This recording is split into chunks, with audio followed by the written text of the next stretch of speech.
Good morning. তোমরা সবাই কেমন আছো? আজকে চলে এসেছি একটা নতুন ভিডিওর সাথে। আর সকালবেলায় দেখো রেডি হয়ে গেছি। রেডি হয়ে কি করব ঘরের কাজই করব, আর কি করব বলো, রান্না বান্না সব করব। তো চলো সঙ্গে থাকো, সারাদিন দেখতে থাকো, আমার সাথে থাকো। হ্যালো ফ্রেন্ড, তো দেখো এখন কি করছি, চলে এসেছি এখন নাস্তা বানাতে। বানিয়ে ফেলেছি গরম গরম রুটি, আর এখানে হচ্ছে পুঁই শাক, আলু, মিষ্টি কুমড়োর তরকারি। ছিল জগদ্ধাত্রী পুজোর দশমী লাস্ট পূজা। তা দেখো তোমাদের সাথে শেয়ার করছি। এখানে ভোগ দর্শন করে নাও। সবাই বলে ভোগ দর্শনে চোখ নাকি আমাদের জুড়িয়ে যায়, চোখ সাধ্য হয়। তো তোমাদের সবাইকে ভোগ দর্শন করাচ্ছি। কত রকম ভোগ আছে, 56 ভোগ লেগেছে। জগদ্ধাত্রী পূজা শেষ, আজকে লাস্ট দিন ছিল, মানে কালকে। আজকে আমি ভিডিওটা পোস্ট করছি।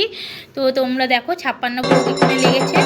আর পূজা কেমন লাগলো ভিডিওটা অবশ্যই কিন্তু কমেন্ট করতে ভুলো না। Bye bye.